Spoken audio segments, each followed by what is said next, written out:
সুপ্রিয় দর্শক আসসালামু আলাইকুম, কেমন আছেন আপনারা? নিশ্চয়ই ভালো আছেন। আজকের ভিডিওতে আপনাদের সবাইকে স্বাগত জানাচ্ছি। আজকে আমি আপনাদের সাথে শেয়ার করব গর্ভাবস্থায় সহবাস নিয়ে একটা পরিপূর্ণ গাইড।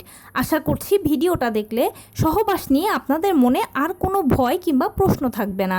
তাহলে চলুন মূল ভিডিওতে যাওয়া যাক।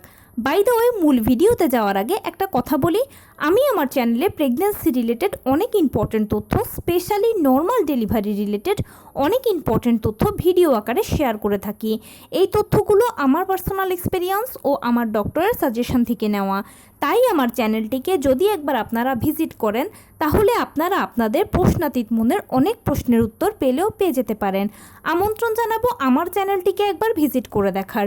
এবারে চলুন মূল আলোচনায় যাওয়া যাক। আমি শুরুতেই বলেছি আজকে আলোচনা করব গর্ভাবস্থায় সহবাস নিয়ে একটা পরিপূর্ণ গাইড। আশা করছি ভিডিওটা দেখলে সহবাস নিয়ে আপনাদের মনে আর কোনো প্রশ্ন কিংবা ভয় থাকবে না। এবারে চলুন শুরু করি ভিডিওটি। গর্ভাবস্থায় প্রথম প্রশ্ন হচ্ছে সহবাস করা যাবে কি না।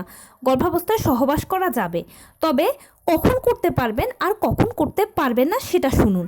প্রথম 3 মাসে এবং শেষ 3 মাসে, মানে ফার্স্ট ট্রাইমেস্টারে ও লাস্ট ট্রাইমেস্টারে, মানে প্রথম, দ্বিতীয়, তৃতীয় এই 3টে মাস এবং সপ্তম, অষ্টম, নবম এই 3টে মাসে আপনারা সহবাস করতে পারবেন না।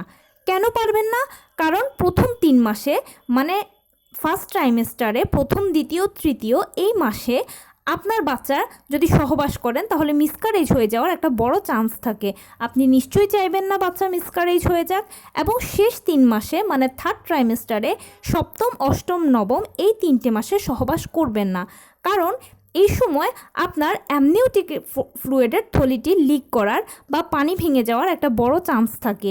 এছাড়া এ সময় এরকম হতে পারে যদি বীর্য ভেতরে ঢোকে তাহলে আপনার পেইন উঠে যেতে পারে এবং প্রিম্যাচিওর বাচ্চা হওয়ার একটা বড় সম্ভাবনা আছে। এছাড়া আরও বিভিন্ন ধরনের সমস্যা হতে পারে, চাপ লাগলে আপনার নিজেরও ক্ষতি হতে পারে। সেজন্য প্রথম 3 মাসে এবং শেষ 3 মাসে ডাক্তাররা সহবাস করা থেকে বিরত থাকতে বলেন। কিন্তু মাঝের 3 মাসে মানে চতুর্থ, পঞ্চম, ষষ্ঠ, সেকেন্ড ট্রাইমেস্টারে আপনি চাইলে সহবাস করতে পারবেন। কিন্তু এ সময় আপনাকে সহবাস করার সময় সর্বোচ্চ সতর্কতা এবং হাইজিন মেনটেন করতে হবে। কখনোই আনহাইজেনিকভাবে আপনার সহবাস করা উচিত নয়। এতে সরাসরি বাচ্চার উপরে ক্ষতিকর জীবাণু ইফেক্ট করবে, এমনকি ভেতরে জীবাণুও ঢুকতে পারে। এতে আপনার নিজেরও ক্ষতি হতে পারে। সেজন্য অবশ্যই আপনারা যখন সেকেন্ড ট্রাইমেস্টারে সহবাস করবেন তখন অবশ্যই সর্বোচ্চ হাইজিন মেনটেন করবেন, সচেতন থাকবেন, সতর্ক থাকবেন। খুব বেশি যেন চাপ না লাগে সেদিকে কিন্তু খেয়াল রাখতে হবে আপনাদেরকে। অনেকেই বলেন উচিত এবং অনুচিত নিয়ে প্রশ্ন করেন। দেখুন, আপনি যদি একটা সুস্থ সবল বাচ্চা চান তাহলে এতটুকু স্যাক্রিফাইস তো করতেই হবে নিজের সন্তানের জন্য, তাই না?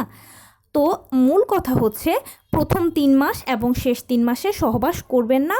মাঝের 3 মাসে চাইলে সহবাস করতে পারেন, তবে সর্বোচ্চ সতর্কতা, সচেতনতা ও হাইজিন মেনটেন করতেই হবে। এটা নিয়ে কোনো স্যাক্রিফাইস চলবে না। তো এই ছিল আজকের ভিডিও। কেমন লাগলো বলুন? যদি ভালো লেগে থাকে ও হেল্পফুল হয়ে থাকে তাহলে প্লিজ লাইক, কমেন্ট, শেয়ার করতে একদম ভুলবেন না। আর সেই সাথে আমার চ্যানেলটিকে সাবস্ক্রাইব করার বিনীত অনুরোধ রইল। পাশে থাকা বেল আইকনটি ক্লিক করে দেবেন যেন আমি ভিডিও আপলোড করার সাথে সাথে আপনারা নোটিফিকেশান পেয়ে যান। এছাড়া যদি কোনো প্রশ্ন থাকে কমেন্টসে জানাবেন, আমি রিপ্লাই দেব। প্লাস যদি কোনো পরামর্শ থাকে যে কোন বিষয়ের উপরে ভিডিও বানালে আপনারা উপকৃত হবেন সেটাও জানাবেন। আমি আপনাদের পছন্দের সর্বোচ্চ প্রায়োরিটি দেব। ভালো থাকবেন, সুস্থ থাকবেন। আসসালামু আলাইকুম।